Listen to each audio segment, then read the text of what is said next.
Hello my dear students, आप लोग कैसे हो। तो आज हमें बहुत ही इम्पोर्टेंट क्वेश्चन है। जो आज का टॉपिक है वो बड़ा इम्पोर्टेंट है। ये है state and explain Columbus law. पहले हम स्केलर फॉर्म करेंगे and hence define unit of charge. Charge का यूनिट जैसे कूलम है और एक और यूनिट है जैसे स्टेट कूलम है, दोनों को हम डिफाइन करेंगे इस क्वेश्चन के अंडर। फिर से बता रहा हूं, the question is very very important as far as the chapter electrostatics is concern. The question is state and explain Columbus law. First we will do the scalar form of Columbus law, and after that we will do the vector form of Columbus law and hence define unit of charge. ठीक है बेटा। Coulomb actual में एक scientist का नाम है, physicist का नाम है, जिसने कोलंबस लॉ दिया है। ये क्या है, इसका स्टेटमेंट क्या है, किस तरीके से स्केलर फॉर्म निकालेंगे, वो सारा बताएंगे। फर्स्ट ऑफ ऑल मैं आपको कूलम के बारे में जो इंफॉर्मेशन है that will first of all I will provide to you. Information है कूलम का फुल नेम जो है, the full name of Coulomb is Charles Augustin de Coulomb. फिर से बता रहा हूं, चार्ल्स अगस्टिन डी कूलम है कूलम का पूरा नाम। ऑरिजिन है फ्रांस, फ्रांस का रहने वाला था कूलम, जिसका फुल नेम है Charles Augustine day coulomb. Origin France. इसका बर्थ जो है 1756 में हुआ था और डेथ इसकी हुई है 1806 में। ठीक है बेटा। इन्वेंशन इसने क्या क्या किए हैं। सबसे पहला इन्वेंशन किया इसने कोलंबस इलेक्ट्रोस्टैटिक फोर्स का। चार्जेस के बीच में जो फोर्स होता है वो डिस्कवरी इसी ने की। फिर मैग्नेटिक फोर्स, जैसे नॉर्थ पोल और साउथ पोल अट्रैक्ट करते हैं, नॉर्थ पोल और नॉर्थ पोल रिपेल करते हैं, उसको बोलते हैं कोलंबस मैग्नेटिक फोर्स, जो हम यूनिट नंबर 3 में पढ़ेंगे। Then it discovered an instrument. That instrument we called as the torsion balance. Torsion balance से हम मेजर करते हैं इलेक्ट्रोस्टैटिक फोर्स। याद रखना, it is the device which is used to measure the electrostatic force between the two charges. That device we called as torsion balance, and this is again the invention of Coulomb.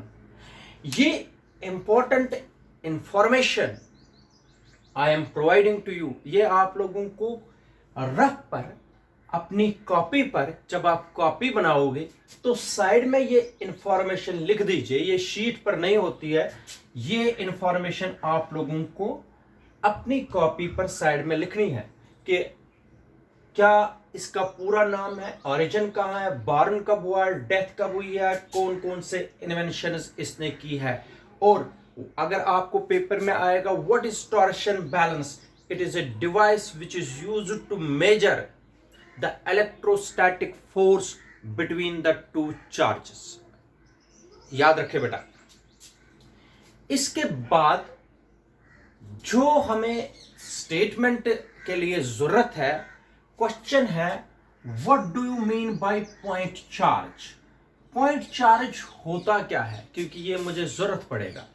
ये concept है point charge. याद रखिए, एक point charge होता है very small charge, हम consider करते हैं। A charge is said to be a point charge if it has almostly negligible dimensions.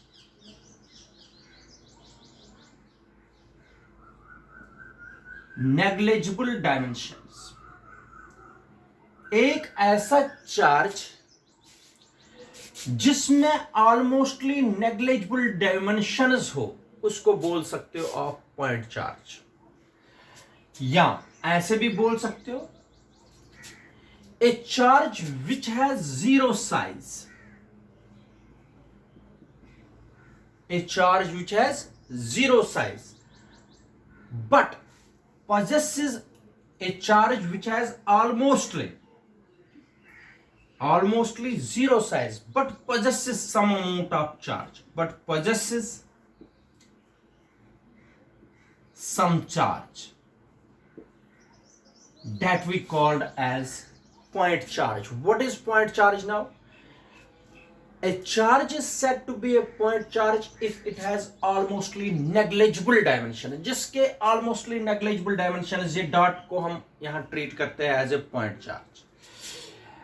A charge which has almostly zero size but possesses some amount of charge, it is also called the point charge. ये information. Third definition है point charge की. दो point charges, अगर ये एक point charge है, ये दूसरा पॉइंट चार्ज है. देखो, two charges are said to be point charges. ये वाला चार्ज और ए और बी दो पॉइंट चार्जेस है. Two charges are said to be point charges if the distance between them is very large as compare to their size. अगर इन दो points के बीच में जो डिस्टेंस है बहुत ही ज्यादा होगी as compare to their size, size इन चार्जेस का बहुत ही कम होगा, दोनों चार्जेस का साइज अगर बहुत ही कम होगा in comparison to the distance between them, then they are called the point charges.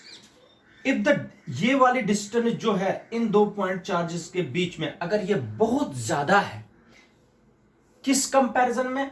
In charges के साइज के कंपैरिजन में, तब हम उनको कह सकते हैं पॉइंट चार्जेस. तीन डेफिनेशन है, ये आप लोग कोई भी याद रख सकते हो. A charge which has almostly negligible dimensions is treated as a point charge. A charge which has almostly zero size but possesses some charge is called a point charge. Two charges are said to be point charges if the distance between them is very large as compared to their size, then they are called the point charge. ये concept जो है बेटा, ये point charge का concept है. ठीक है बेटा. तो अब मैं आप लोगों को समझाता हूं कोलंबस लॉ का सबसे पहले स्टेटमेंट के बाद हम स्केलर फॉर्म निकालेंगे, तो फिर हम डेफिनेशन डिफाइन करेंगे यूनिट ऑफ चार्ज. ठीक है बेटा. तो पॉइंट चार्जेस को आप लोगों ने नोट कर दिया, पेन डाउन कर दिया. Now we will go for the statement of Columbus law.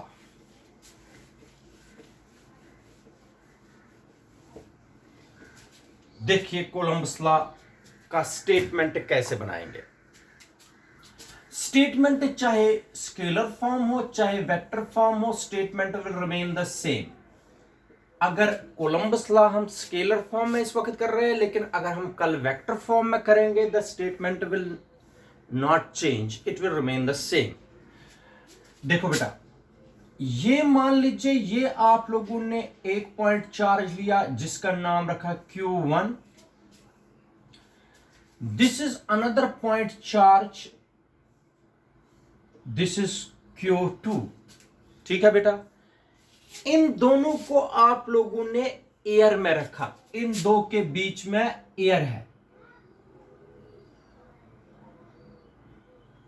याद रखना, मैं तीन वर्ड यहां पर यूज करूंगा. यहां आप लोग बोलोगे एयर और फ्री स्पेस और वैक्यूम. तीन में से आप लोग कोई भी टर्म यूज कर सकते हैं, एयर, फ्री स्पेस और वैक्यूम. इन दो के बीच में एयर ले लीजिए, फ्री स्पेस ले लीजिए या वैक्यूम ले लीजिए, ठीक है। किन के बीच में? इन दो चार्जेस के बीच में। और जो डिस्टेंस है वो है आर, ठीक है बेटा। आप लोगों ने क्या किया, दो चार्जेस लिए, इन चार्जेस को एयर में रखा या फ्री स्पेस में रखा या वैक्यूम में रखा, ठीक है। तो इनके बीच में जो डिस्टेंस है ये आर है, और ये जो दो चार्जेस है इनको बोलते हैं पॉइंट चार्जेस, ठीक है यहां तक। अब मैं आपको बताता हूं, अगर Q1 पॉजिटिव होगा, Q2 भी पॉजिटिव होगा, ये रिपल करेंगे। अगर Q1 नेगेटिव पॉजिटिव होगा, Q1 नेगेटिव होगा, Q2 भी नेगेटिव होगा, तब भी रिपेल करेंगे। अगर Q1 पॉजिटिव होगा, Q2 नेगेटिव होगा, तब अट्रैक्ट करेंगे। इसका मतलब है इनके दो चार्जेस के बीच में फोर्स ऑफ अट्रैक्शन भी हो सकता है, फोर्स ऑफ रिपल्शन भी हो सकता है।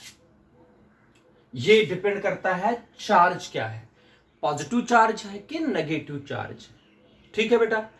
इनके बीच में अट्रैक्शन भी हो सकती है या रिपल्शन भी हो सकती है, याद रखिए। तो पहला पार्ट जो स्टेटमेंट का है, according to Columbus law the force of attraction और रिपल्शन, फोर्स ऑफ अट्रैक्शन और रिपल्शन,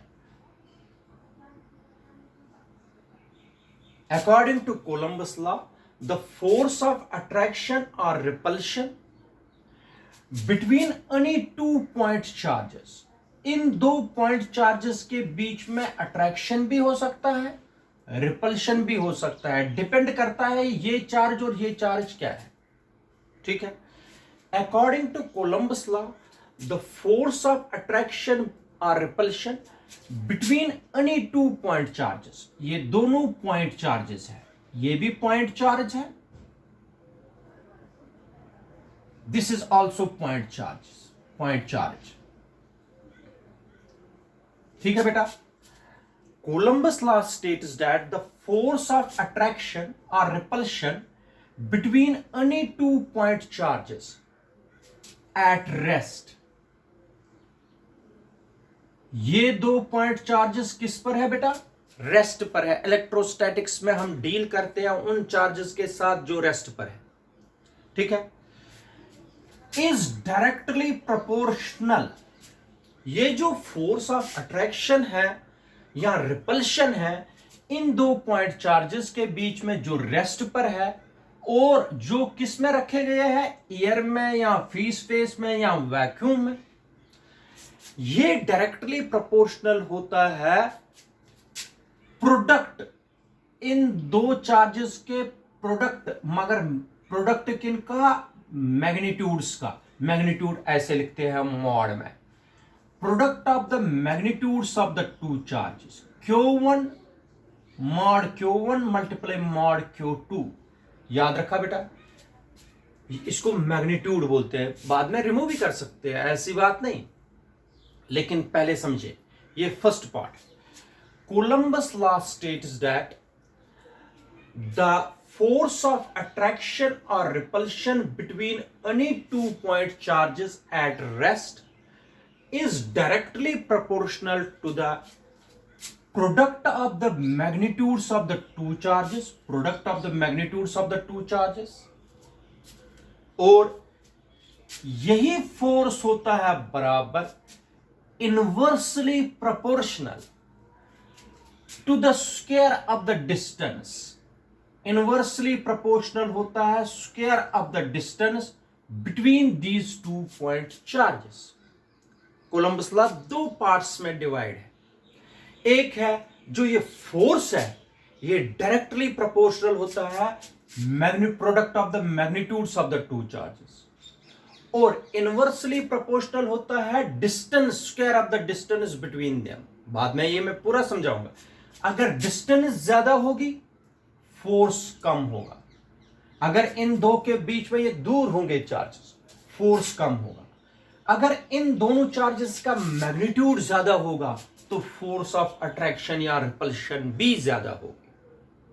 ठीक है, तो हम स्केलर फॉर्म कर रहे हैं यहां से आगे। पहले मैं स्टेटमेंट को कंप्लीट करूंगा, फिर स्केलर फॉर्म हम आगे बढ़ाएंगे।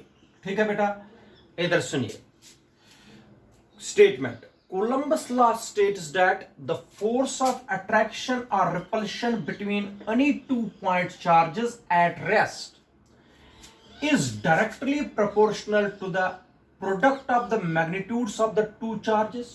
Product है बेटा ये, and inversely proportional to the square of the distance between these 2-point charges. ठीक है, आपको पता होना चाहिए अगर मैग्नीट्यूड दोनों चार्जेस का ज्यादा होगा तो फोर्स ऑफ अट्रैक्शन या रिपल्शन भी ज्यादा होगा। अगर डिस्टेंस ज्यादा दूर होगी तो फोर्स भी कम होगा। इनवर्सल। नाउ इसको बोलते हैं स्टेटमेंट। स्टेटमेंट के बाद आप लोगों को स्केलर फॉर्म निकालना है। स्केलर फॉर्म निकालने के लिए हम क्या करेंगे बेटा, वही मैं आप लोगों को फिर से बता रहा हूं जो हमने पहले पढ़ा है। Let us consider 2-point charges Q1 and Q2 which are placed in free space or in air or in vacuum. These 2-point charges are at rest. Let R be the distance between these 2-point charges Q1 and Q2 as is shown in figure A. ये figure A आप लोगों को भी बनानी है बेटा।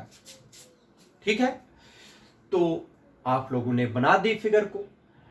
Then according to Columbus law F किसके directly proportional होता है, इसका मैग्नीट्यूड कितना है और इसका मैग्नीट्यूड। मैग्नीट्यूड का मतलब है अगर ये नेगेटिव भी है तब भी पॉजिटिव ही लेना है। अगर आप लोगों को ये इन दो में से कोई भी नेगेटिव हो तब भी कैलकुलेशन में आप लोगों को पॉजिटिव ही लेना है। Magnitude of the two charges याद रखें। तो this is equation number first, this is equation number second. ठीक है, combining first and second, combine कर दीजिए फर्स्ट और सेकंड इक्वेशन को। F is directly proportional to, ऐसे भी लिख सकते हैं, Q1 multiply Q2 upon R square, कंबाइन करके। In simpler words F is directly proportional to Q, mod के बजाय सीधा लिख सकते हैं Q1 Q2 upon R square. इससे टाइम बच जाएगा आपको, सिंपल, ये पता है मॉड मैग्नीट्यूड है। तो F डायरेक्टली प्रोपोर्शनल को जब मैं इक्वलिटी में लाता हूं, कांस्टेंट ऑफ प्रोपोर्शनैलिटी इंट्रोड्यूस होता है। That constant of proportionality is small के Q1 Q2 upon R square. इसका फॉन्ट साइज छोटा होता है बेटा, के Q1 Q2 upon R square. This is equation number third, and this K is constant of proportionality, constant of proportionality,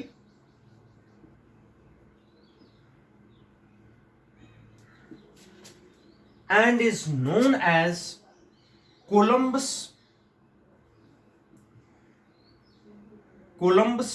constant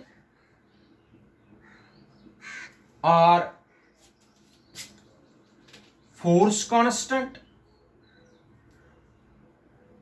और electrostatic force constant, जैसे आप लोग बोलोगे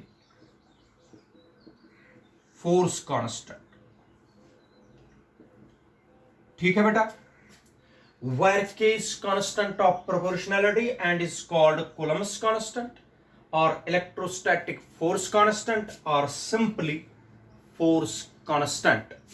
ये के को क्या बोला जाता है बेटा? Constant of proportionality and is called Columbus constant. ठीक है यहां तक बेटा? अब ये जो के है, अगर हम इन एसआई सिस्टम याद रखे बेटा, एसआई सिस्टम में के का वैल्यू होता है बराबर, याद रखे, 1/4 पाई। ये देखो ये क्या है, ये टर्म आप लोगों को समझनी है।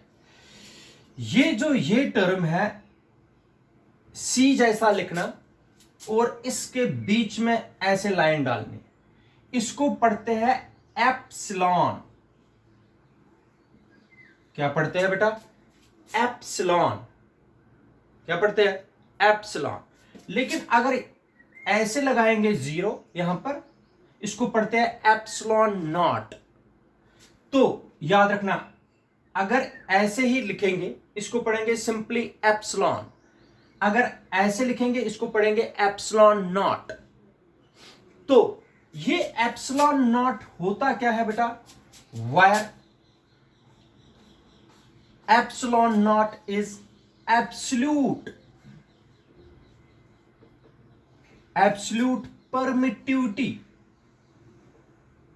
Permittivity epsilon naught is equal to absolute permittivity of free space or vacuum, absolute permittivity of free space or vacuum। क्या बोलते हैं बेटा? epsilon naught is called the absolute permittivity of free space or vacuum। ये permittivity होता क्या है बेटा? यहां पर मैं आपको बताता हूं, बाद में डिस्कस करेंगे इसको। परमिटिविटी ये आप लोगों को आगे बताएंगे, क्योंकि यहां पर क्वेश्चन में ये अलग से बताएंगे। जब हम स्केलर फॉर्म कंप्लीट करेंगे तो परमिटिविटी की टर्म ये अलग से बताएंगे। अभी आप लोग इसको रुक जाइए। Permittivity, what do you mean by permittivity? तो इसका टॉपिक अलग होगा। K is equal to 1/4 pi epsilon naught। Epsilon naught is called the absolute permittivity of free space or vacuum। फिर से इसी पर आएंगे बेटा। The value of epsilon naught, इसका वैल्यू होता है, याद रखिए, 8.85 into 10⁻⁻12 न्यूटन मीटर स्क्वायर। इसका यूनिट होता है कूलम स्क्वायर पर न्यूटन मीटर स्क्वायर। ये यूनिट कैसे बनेगा ये मैं समझाऊंगा बाद में। 8.85 into 10⁻⁻12 कूलम स्क्वायर पर न्यूटन स्क्वायर। इसको ऐसे भी लिख सकते हैं, कूलम स्क्वायर पर न्यूटन पर मीटर स्क्वायर, ऐसे भी लिख सकते हैं, जैसे मर्जी है आपको। एप्सिलॉन नॉट का वैल्यू कितना होता है बेटा? 8.85 into 10⁻⁻12 कूलम स्क्वायर न्यूटन पर मीटर स्क्वायर। अगर के सारे वैल्यूज इसमें इंट्रोड्यूस करेंगे, के जिसको कोलंबस कांस्टेंट बोलते हैं, के का वैल्यू आएगा 1/4 पाई के बजाय 3.14 मल्टीप्लाई एप्सिलॉन नॉट की जगह आएगा 8.85 into 10⁻⁻12। देखो बेटा यहां पर क्या आएगा? कूलम स्क्वायर पर न्यूटन मीटर स्क्वायर, ऐसे। ठीक है, इधर देख लीजिए के। इसको कैलकुलेशन करने पर इतने को इट विल कम 9 into 10⁻⁹। इसको कैलकुलेशन जब करेंगे 9 into 10⁻⁹, ये जो कूलम स्क्वायर पर न्यूटन मीटर स्क्वायर ऊपर जाएगा, newton metre square, Coulomb square नीचे ही रहेगा, कूलम स्क्वायर। इसको आप लोग ऐसे भी लिख सकते हो, newton metre square Coulomb raise power -2 ऐसे k का वैल्यू ये आ गया और k का वैल्यू ये है और एप्सिलॉन नॉट का वैल्यू ये आ गया। जबानी याद रखने हैं, k का value 1/4 pi epsilon naught. k epsilon naught को बोलते हैं absolute permittivity of free space और वैक्यूम। ये जबानी याद रखना, इसका value 8.85 into 10 raise power -12 Coulomb square पर न्यूटन मीटर स्क्वायर। यूनिट याद नहीं रहेगा, इसके लिए मेथड है याद रखने का। k का value 9 into 10 raise power 9 newton metre square पर कूलम स्क्वायर, याद रखे। शाबाश बेटा। k का वैल्यू सब्स्टिट्यूट करेंगे। If this is equation number 4 and this is the equation number 5, substitute first equation 4 in equation 3। शाबाश। इक्वेशन k का वैल्यू यहां से लगा दीजिए। f is equal to, f will become 1/4 pi epsilon naught हो गया। ये k का value q1 q2 upon r square. This is equation number 6। ठीक है बेटा, ये सारा का सारा मैं बता रहा हूं एसआई सिस्टम में। शाबाश। इधर देख लीजिए, 1/4 पाई एप्सिलॉन नॉट का वैल्यू निकाल के रखा है मैंने। कितना आया है? f is equal to 9 into 10 raise power 9 q1 q2 upon r square. This is equation number 7। बेटा, equation 6th and equation 7th are the required relations for Coulomb's law in scalar form when the 2-point charges are placed in free space or vacuum। क्या बताओगे बेटा? These two relations are the required relations for Coulomb's law in scalar form when the 2-point charges are placed in free space or vacuum। बेटा, ये equations Columbus law के लिए है scalar form में, मगर 2 पॉइंट चार्जेस किस में रखे गए हैं? फ्री स्पेस और वैक्यूम में। ठीक है बेटा। अब एक और चीज मैं आपको बताता हूं, इधर सुनिए।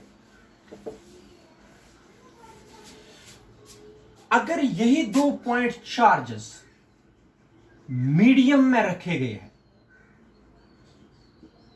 if these 2 point charges are placed in a given medium, मान लीजिए this is q1, this is q2, now they are placed in a given medium। medium means इनके बीच में एयर, फ्री स्पेस और वैक्यूम नहीं है। मान लीजिए इनके बीच में पेपर रखा, आप लोगों ने ऐसे पेपर रखा और वुड रखी। इनके बीच में 2 पॉइंट चार्जेस को अब आप लोगों ने किस में रखा? इन ए गिवन मीडियम। मीडियम में भी पेपर, मीडियम में भी वुड, मीडियम में भी प्लास्टिक। ठीक है, कोई भी चीज रखी। मैंने जब कोलंबस लॉ में देखा, जब 2 पॉइंट चार्जेस को फ्री स्पेस में रखा था तो फोर्स ये आ गया। When these 2 point charges are placed in a given medium,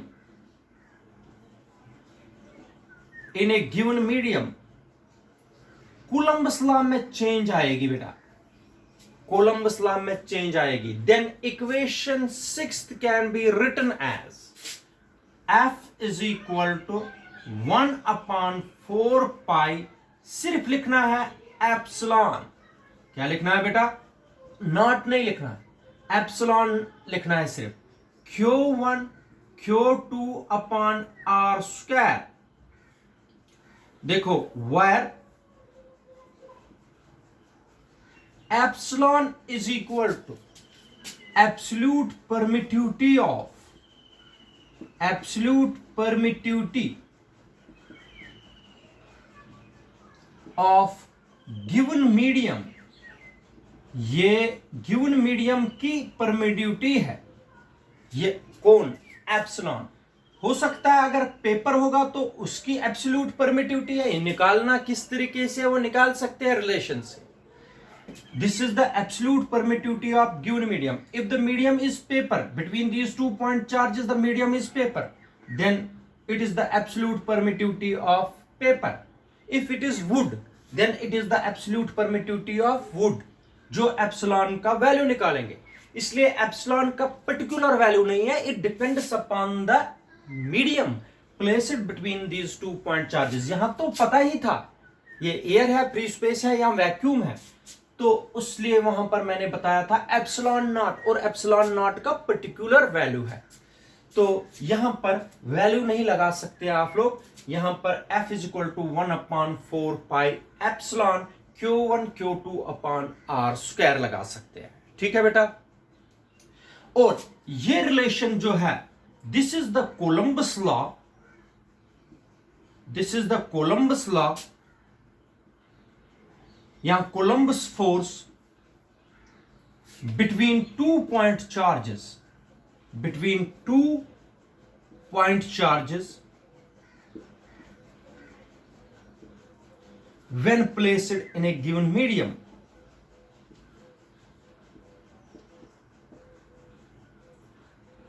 when placed in air or free space, तब तो ये रिलेशन वैलिड है। ये रिलेशन तब वैलिड है जब 2 पॉइंट चार्जेस को किस में रखा गया है बेटा, इन ए गिवन मीडियम। याद रखिए, this is the Columbus law, this is the Columbus law, these two equations are the Columbus law in scalar form। when the 2 point charges, याद रखिए, they are placed in free space or vacuum, this is the Columbus law in scalar form when the 2 point charges are placed in a given medium। ये अलग relation है, ये अलग relation है। this is equation number 8। ठीक है बेटा, याद रखिए। और ये सारा का सारा जो रिलेशन है, they are valid when the 2 point charges are placed either in free space or in vacuum। और दूसरे रिलेशन, ये वाली जो रिलेशन है, it is valid when the 2 point charges are placed in a given medium। लेकिन ये relation जो मैंने निकाल के दी थी, these are in SI system। ठीक है बेटा। तो अब आप लोग देख लीजिए, पहले मैंने आप लोगों को बताया था SI सिस्टम में। तो कोलंबस लॉ में आप लोगों ने देखा कि Q1 Q2 upon R square. ठीक है बेटा, फिर से बताता हूं, SI सिस्टम में आप लोगों ने देखा कि F विल बिकम, शाबाश, K का value 1/4 pi epsilon not Q1 Q2 upon R square. निकाली थी इस तरीके से रिलेशन। F इसका वैल्यू निकाला था मैंने 9 into 10⁻⁹ Q1 Q2 upon R square, ये भी निकाली थी SI सिस्टम में। ठीक है, मगर इन CGS सिस्टम, इन CGS सिस्टम, याद रखिए, CGS सिस्टम में कोलंबस कांस्टेंट का वैल्यू होता है 1।